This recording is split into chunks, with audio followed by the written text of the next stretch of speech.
4 થી 5 વાગ્યાના આજુબાજુ ગામ અવની દેવીનાથ નામના મૂર્તિકાર છે. પોલીસને જાણ કરી કે પોતાના પંડાલમાં એને 200 થી 250 મૂર્તિઓ બનાવેલી છે. જે મૂર્તિકાર છે ને માટીની મૂર્તિ બનાવવાનું કામ કરે. ત્યાં 10 થી 12 મૂર્તિઓ જેવી છે જે મૂર્તિઓને આંગળીઓનું ભાગે નુકસાન થયેલું છે એ માહિતી આપી. ત્યારબાદ પોલીસે ત્યાં જઈ તપાસ કરી અને મૂર્તિકારને બીજાને પૂછપરછ કરતા એ છેલ્લા 3 મહિનાથી મૂર્તિઓ બનાવવા માટે પંડાલ નાખે છે અને માટીની મૂર્તિઓ પર્ટિક્યુલરલી બનાવે છે. તો એનું કેવું છે કે મારા જોડે 20 થી 25 મજૂર છે અને દિવસ દરમિયાન હજારો લોકો મૂર્તિઓ સિલેક્ટ કરવા અને પોતાનો ઓર્ડર કરેલી મૂર્તિ કેટલી બનીને જોવા માટે આવતા હોય. સાથે પરિવારને બાળકોને સાથે લઈને પણ આવતા હોય છે. માટીની મૂર્તિઓ છે ભેજવાળું વાતાવરણ, જેના કારણે આંગળીનો ભાગ એ સોફ્ટ ભાગ છે જે સામાન્ય ટચ કરવાથી અથવા કોઈ નાની મોટી મૂર્તિઓ મારથી બહારની ઓર્ડરની મૂર્તિઓ બહાર કાઢતા હોય એ દરમિયાન બી એને નુકસાન થઈ ગયેલું જણાઈ આવે છે.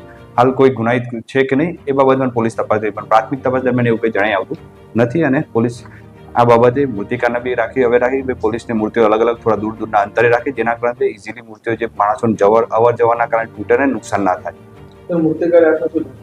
મૂર્તિકારે એને પોતાને ખ્યાલ નથી કે કેવી રીતે તૂટેલ છે, એટલે એને એ બાબતે એને પૂછતા એવી શક્યતા ખરી કે સાહેબ મૂર્તિ માટીની મૂર્તિ છે અને ભેજવાળું વાતાવરણ છે, સામાન્ય ટચમાં પણ તૂટી જાય છે. અને જ્યાં મૂર્તિઓ ગોઠવી છે નજીક એકદમ ટૂંકા પેસેજમાં ગોઠવેલી છે, જેના કારણે જે લોકો જોવા આવે છે, પોતાના ઓર્ડરની મૂર્તિઓ લેવા આવે છે અને સાથે બાળકોનો પરિવાર બી આવતો હોય છે. કોઈકના હાથ અને નીકળતા મૂર્તિ બહાર કાઢતા હોય એ દરમિયાન બી મૂર્તિના સામાન્ય ભાગ અડી જવાથી પણ આવું નુકસાન થઈ જવાની શક્યતા રહેલી છે.